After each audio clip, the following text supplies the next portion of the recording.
Anger is a very powerful motivating force on this planet that doesn't really lend itself to much discussion.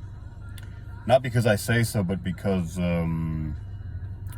well, all of the warfare, all of the mayhem, the destruction that has taken place in this world since the beginning of time can attest to that. Anger is a powerful motivator, but what I want to talk about specifically right now, and the reason I started recording is I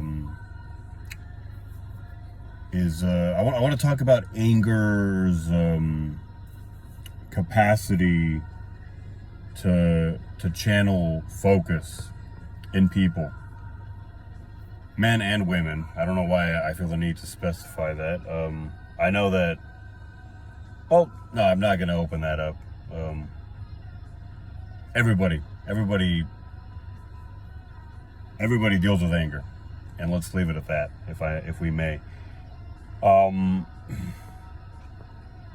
Anger is very capable of focusing attention in individuals. And I think this is a big part of its allure, of its appeal. We do have a tendency to lean towards anger, more often than not. I think, especially when we're younger and we haven't really trained ourselves or conditioned ourselves to lean in other directions, anger is our go-to. It's what we end up defaulting to or towards. It's easy, and like I said, it seems to pull us in. Anger is something that we lean towards, something we gravitate towards, and something that can be, oftentimes can actually end up being pretty addicting. And anger is a tool. It can channel focus, and that's not a bad thing. There are other things in life that can motivate focus and drive and all this stuff, but anger is probably, I'd have to say, probably one of, if not the most powerful among them. And it's a tool. It can drive you. It can focus you, or it can give you focus. But it can give you focus, but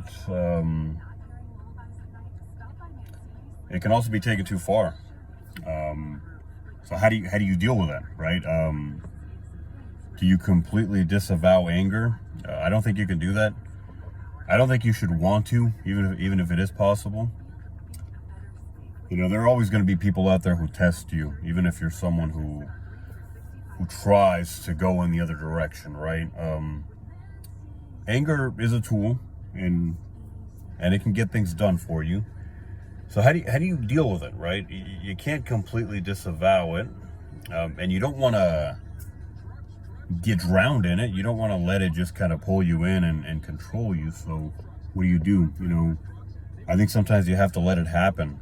You have to be mindful of where you allow it to take hold.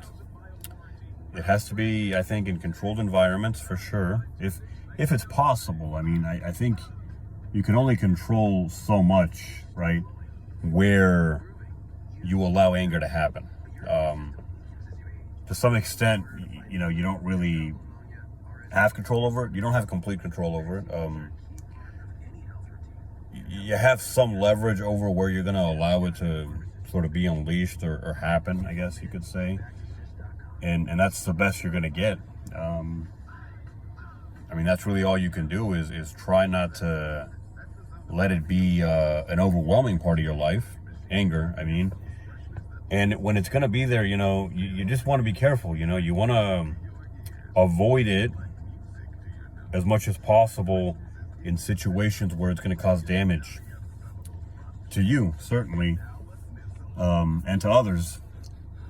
And that's the best you're going to get, I believe. Avoid it as much as possible, and know which situations you absolutely have to stay away from it in, right? Because it's going to happen. But you want to make that... you want to make it so that when it happens, it's going to be in situations where it causes the least damage possible.